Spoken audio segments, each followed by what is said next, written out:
Vous l'avez peut-être vu dans une série télévisée.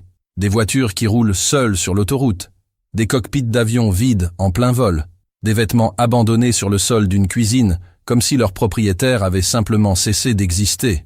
Et l'explication est toujours la même. Les chrétiens ont été enlevés.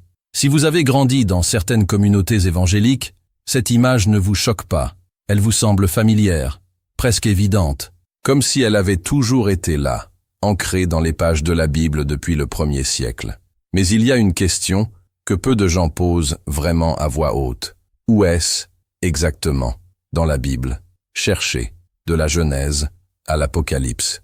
Le mot « enlèvement » n'y figure pas une seule fois. Pas une. Et ça ouvre quelque chose d'important. Parce que si le mot est absent, la question devient inévitable. Comment en sommes-nous arrivés là? Comment une doctrine qui mobilise aujourd'hui des millions de personnes, qui remplit des librairies chrétiennes, qui inspire des films et des séries dans le monde entier, repose-t-elle sur un terme qui n'existe nulle part dans les Écritures? Et est-ce que ça compte? C'est la vraie question. Pas de savoir si vous êtes protestant ou catholique. Pas de savoir si vous croyez que cet enlèvement se produit avant, pendant ou après une grande tribulation. La question est plus fondamentale. Quand une doctrine ne trouve pas son nom dans la Bible, mérite-t-elle au moins d'être examinée honnêtement? La réponse devrait toujours être oui. Voici la tension réelle. Le retour du Christ est bien dans la Bible. Il est partout. Mais la forme précise sous laquelle des millions de personnes le visualisent aujourd'hui, cet événement secret, silencieux, qui emporte les croyants avant 7 ans de tribulation mondiale, cette forme-là a une histoire qui ne commence pas au 1er siècle. Elle commence au 19e. Et connaître cette histoire ne va pas détruire votre foi. Au contraire, pour comprendre tout ça, il faut d'abord s'arrêter sur les mots. Le terme « enlèvement » vient du latin, du verbe « rapere », saisir, arracher. C'est de là que vient « raptus » et, des siècles plus tard, le vocabulaire utilisé pour désigner cette doctrine. Dans le Nouveau Testament, le texte grec utilise un verbe qui porte la même idée, harpazo, arracher, saisi, emporter. Ce verbe apparaît dans le verset le plus cité de toute cette discussion, 1 Thessaloniciens 4, verset 17. Paul écrit « Nous serons enlevés ensemble avec eux sur des nuées, à la rencontre du Seigneur dans les airs. » Le verbe est là. L'idée d'une rencontre avec le Christ dans les airs est là. Quand ce verset a été traduit en latin dans la Vulgate, harpazo est devenu rapiemur. Et c'est de cette racine latine que naît, des siècles plus tard, le vocabulaire de la doctrine de l'enlèvement. Donc le concept d'être rassemblé auprès du Christ a une base textuelle directe. Mais voici le problème. Parce que si vous lisez 1 Thessaloniciens chapitre 4 en entier, sans rien de préconçu, quelque chose ne colle pas avec l'image d'un événement secret et silencieux. Paul n'est pas en train de décrire quelque chose qui se passe dans la discrétion pendant que le monde dort. Il dit « voix de commandement, voix de l'archange, trompette de Dieu ». Ce n'est pas du silence. Et l'Apocalypse, chapitre 1, verset 7, ne laisse aucune ambiguïté. Voici, il vient avec les nuées, et tout œil le verra. Tout œil. Pas seulement les croyants, pas en secret. Tout œil. Alors la question qui compte vraiment émerge. Si le verset existe, si l'idée d'une rencontre avec le Christ dans les airs est bien dans le texte, d'où vient exactement la version que des millions de personnes connaissent aujourd'hui? L'événement secret, distinct du retour visible en gloire, qui se produit avant 7 ans de tribulation? Pour répondre à ça, il faut faire un voyage dans le temps. Mais avant d'arriver là, il vaut la peine de se demander qu'est-ce que l'Église enseignait sur le retour du Christ avant le 19e siècle? La réponse est inconfortable pour certains. Les premiers croyants, ceux qui ont vécu au 2e, 3e et 4e siècle, attendaient le retour du Christ avec urgence. Cela est indéniable. Mais le schéma précis de 2 retours séparés, avec une tribulation de 7 ans entre les deux, et l'Église absente de la terre pendant cette période, ce schéma-là n'apparaît dans aucun credo historique. Il n'est pas dans le symbole des apôtres, il n'est pas dans le credo de Nicée, il n'est pas dans les écrits des pères de l'Église. Cela ne signifie pas que ces chrétiens n'attendaient pas le retour du Christ. Cela signifie qu'ils ne l'attendaient pas sous cette forme spécifique. Et ça c'est important, parce que si le schéma de l'enlèvement pré-tribulationniste était la lecture naturelle et évidente de la Bible, il aurait émergé bien plus tôt. Les idées vraiment évidentes n'attendent pas 18 siècles. Elles apparaissent tôt, chez des auteurs qui ne se connaissent pas et arrivent pourtant aux mêmes conclusions. Ce n'est pas ce qui s'est passé ici. Ce qui est apparu tôt, dans les premiers siècles, c'est l'espérance du retour du Christ, la résurrection des morts, le renouvellement de toutes choses. Ça, oui, c'est partout dans les écrits anciens. Le système spécifique de Darby, non. Il s'appelle John Nelson Darby, irlandais, avocat de formation, puis pasteur, puis fondateur du mouvement des frères de Plymouth, né en 1800, mort en 1882, l'architecte d'une manière entièrement nouvelle de lire la Bible. Et qu'est-ce que Darby propose exactement? Quelque chose que l'Église chrétienne n'avait pas enseigné de façon systématique au cours de ces 18 premiers siècles. Que Jésus reviendrait 2 fois, d'abord en secret, pour emporter l'Église avant la tribulation, puis en gloire, à la fin de cette tribulation, pour juger le monde. 2 retours, un intervalle de souffrance au milieu, l'Église absente de la terre pendant cette période. C'est l'enlèvement pré-tribulationniste. Et ici, il faut être honnête. Il y a des chercheurs qui défendent l'idée que Darby n'a pas inventé cela de toutes pièces, qu'il existait des précédents marginaux avant lui. C'est partiellement vrai. Mais ceci est également vrai. Aucun concile de l'Église primitive n'a enseigné ce schéma. Aucun credo historique ne le mentionne. Les pères de l'Église ne l'ont pas articulé. Les grands réformateurs du XVIe siècle n'en ont jamais parlé. Avant Darby, c'était une idée sans structure, ni diffusion largement partagée. Darby lui a donné une colonne vertébrale, un système, un nom, et d'autres se sont chargés de lui trouver un public. En 1909, un théologien américain du nom de Cyrus Scofield publie, aux presses d'Oxford University Press, la Bible de référence Scofield, le même texte sacré, mais avec des notes en bas de page, interprétant chaque passage clé depuis la perspective de Darby. Des générations entières ont grandi en lisant ces notes côte à côte avec le texte biblique, sans distinguer où se terminait l'écriture et où commençait le commentaire. C'est comme si quelqu'un imprimait des annotations dans les marges d'un livre avec la même police que le texte original. Avec le temps, le lecteur ne sait plus qui parle. Une doctrine du XIXe siècle s'est fondue dans le texte lui-même. Et quand quelque chose fait partie du paysage depuis assez longtemps, on cesse de le voir. Ça devient invisible, incontestable, simplement évident. L'explosion définitive est venue en 1970. Un auteur du nom de Hal Lindsey publie « La planète Terre, notre destin ». Il prend le système de Darby et le mêle au contexte de la guerre froide, aux tensions au Moyen-Orient, au langage d'une génération marquée par le spectre nucléaire. Résultat, le livre de non-fiction le plus vendu de la décennie des années 70 selon le New York Times. Plus de 28 millions d'exemplaires, traduits en 54 langues. L'enlèvement avait quitté les séminaires. Il était entré dans la culture populaire. Ensuite, vinrent les romans « Laissés pour compte » de Tim LaHaye et Jerry Jenkins. Des dizaines de millions d'exemplaires, des films, des séries.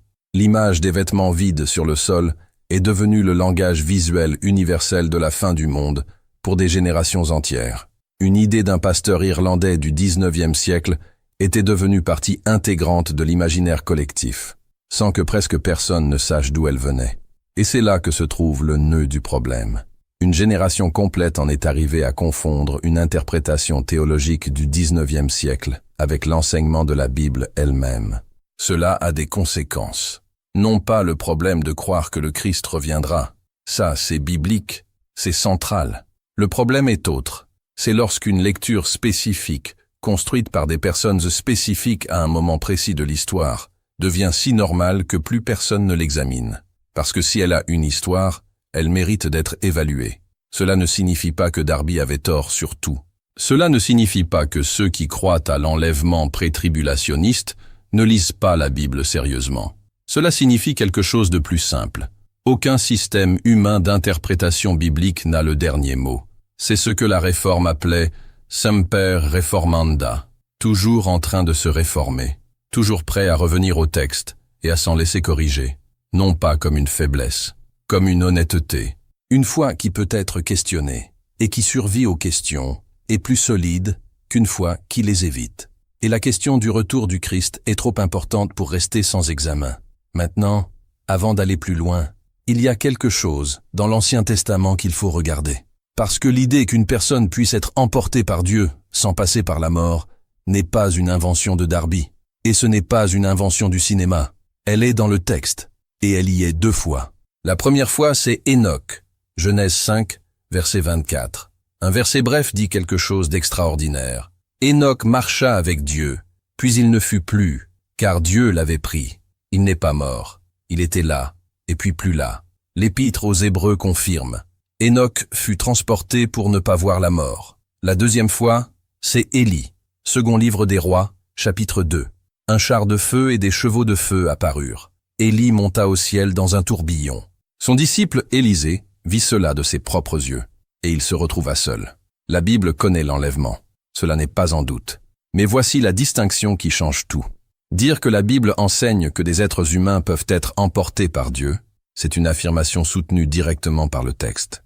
Dire que la Bible enseigne un enlèvement secret, avant une tribulation de 7 ans précisément délimitée, après lequel le Christ reviendra une deuxième fois en gloire, c'est une architecture interprétative.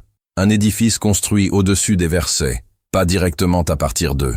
Et cette différence-là compte beaucoup plus qu'il n'y paraît. Alors revenons au texte, parce que la Bible parle bien du retour du Christ, et elle le fait avec une richesse que n'épuise jamais un film apocalyptique. Et quand vous le lisez sans le poids d'un système préétabli, quelque chose se modifie, pas le texte. Le texte est le même. Ce qui change, c'est la façon dont vous le voyez. C'est comme regarder par une fenêtre dont on vient d'enlever une vitre teintée. La vue était déjà là. Les couleurs sont maintenant plus nettes. En Jean 14, Jésus dit quelque chose de simple. « Je vais vous préparer une place, et après que je serai allé vous la préparer, je reviendrai, et je vous prendrai avec moi. » Promesse de retour, sans chronologie en 5 étapes. Juste, je pars, je prépare, je reviens. Dans 1 Corinthiens 15, Paul parle de la transformation finale. Il l'appelle un mystère. Nous serons changés en un instant, en un clin d'œil, à la dernière trompette. La mort sera vaincue de façon définitive. Voilà l'espérance. Dans Matthieu 24, Jésus répond directement aux questions de ses disciples sur la fin des temps. À aucun moment il ne dit que les croyants seront épargnés avant les temps difficiles. Il leur dit qu'ils devront persévérer jusqu'à la fin. Pas d'évacuation préalable. Une présence au cœur de la tempête. Et puis, il y a un détail que très peu de gens connaissent. Un détail qui change la lecture du texte de fond en comble. Le mot que Paul utilise en 1 Thessaloniciens 4, verset 17, pour décrire la rencontre avec le Christ dans les nuées, c'est « apanthésis » en grec.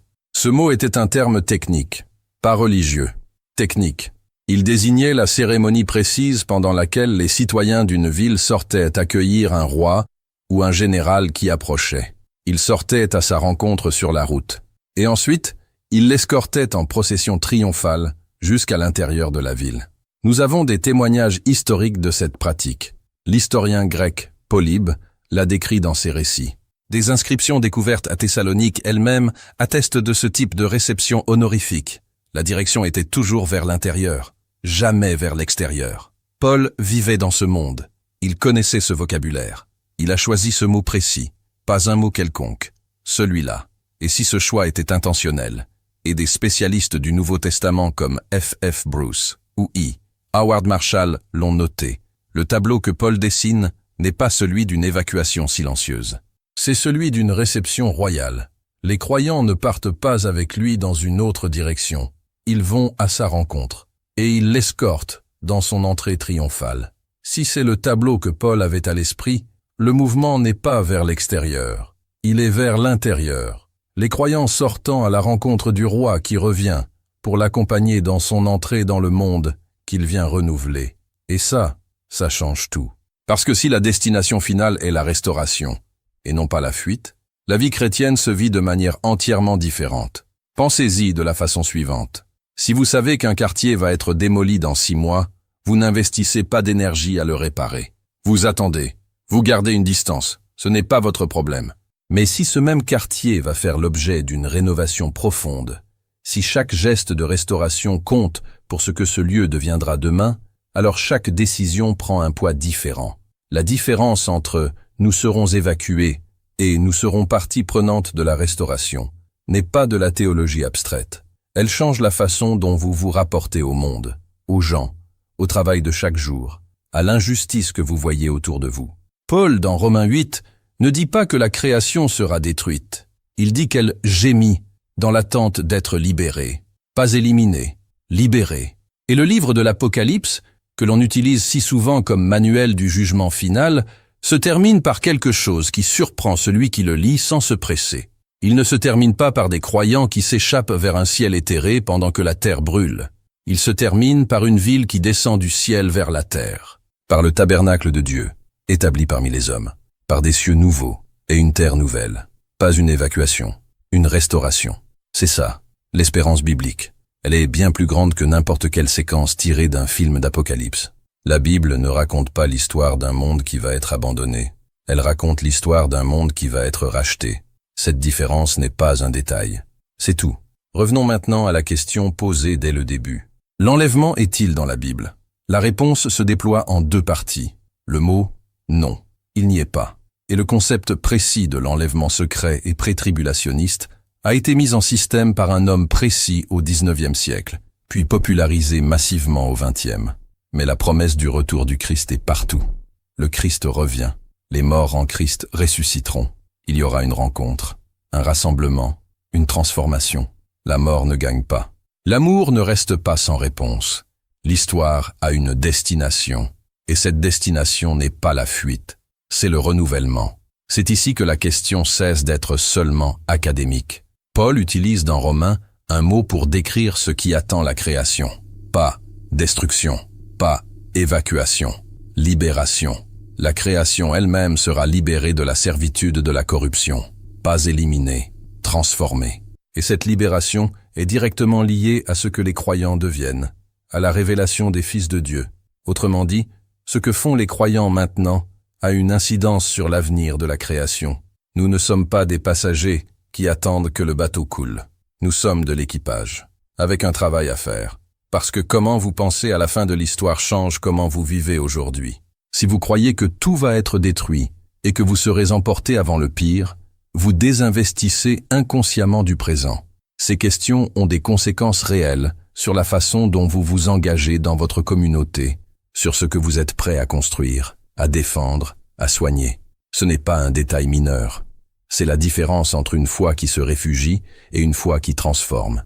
Et la Bible, lue dans sa totalité, vote clairement pour la seconde. Les premiers chrétiens vivaient avec cette attente, et elle ne les paralysait pas, elle les propulsait. Parce que si le roi revient pour renouveler toute chose, cela vaut la peine de se battre pour la justice maintenant, de prendre soin des plus fragiles maintenant, de construire, de créer, d'aimer, de servir maintenant, non pas pour tuer le temps, comme un avant-goût de ce qui vient. L'Église du premier siècle était petite, persécutée, marginale aux yeux de Rome, et pourtant, elle a transformé le monde, non pas parce qu'elle attendait d'en être évacuée, mais parce qu'elle croyait que ce monde était le théâtre de la rédemption de Dieu, que chaque acte de justice, chaque geste d'amour était un signe visible du royaume qui venait. C'est puissant. C'est ce que peut faire la promesse du retour du Christ quand elle est bien ancrée. Pas de paralysie, pas d'escapisme, une anticipation active, un travail fait dans l'espérance. Une vie vécue comme si le roi était déjà en chemin, parce qu'il l'est. Il y a une image qui me semble être la meilleure façon de clore cette réflexion. Pensez à quelqu'un qui attend une personne qu'il aime dans un hall d'arrivée. Il ne sait pas exactement par quelle porte elle va sortir. Il ne sait pas si elle arrive avec de l'avance ou du retard. Mais il sait une chose qui change tout le reste. Elle arrive. Et ce savoir-là transforme l'attente, la façon dont il se tient. La joie qui commence à poindre avant même d'apercevoir la silhouette familière. Il n'a pas besoin de connaître chaque escale pour vivre dans l'espérance. La certitude qu'elle arrive suffit. La Bible ne nous donne pas un manuel de chronologie prophétique parfaite. Elle nous donne quelque chose de bien plus précieux. La certitude que celui qui a promis est fidèle. Que celui qui a commencé l'œuvre la terminera. Que le même Jésus qui est sorti du tombeau reviendra, non pas pour détruire ce qu'il a fait, mais pour tout accomplir. C'est la promesse. Elle n'a pas besoin d'un vocabulaire technique du XIXe siècle pour être pleinement réelle. Elle n'a besoin que d'un seul nom, celui de celui qui a dit « Je reviendrai ». Cette phrase a 2000 ans. Elle a traversé des empires, des persécutions, des siècles de débats théologiques et de guerres, et elle tient toujours. Non pas parce que quelqu'un l'a brillamment défendue, mais parce que celui qui l'a prononcée est fidèle. C'est là toute la différence entre une promesse humaine et une promesse divine. Les premières dépendent de celui qui les fait. Les secondes dépendent de celui qui les soutient. Et il y a quelqu'un pour la soutenir. Si cette conversation a éveillé quelque chose en vous, si elle vous a aidé à regarder le texte avec un regard plus libre, le meilleur geste que vous puissiez faire est de vous abonner et de laisser un commentaire. Un seul mot suffit. Cela signale à l'algorithme que ce type de contenu vaut la peine d'exister. Et partagez-le avec quelqu'un que vous pensez avoir besoin de l'entendre. Que Dieu vous bénisse.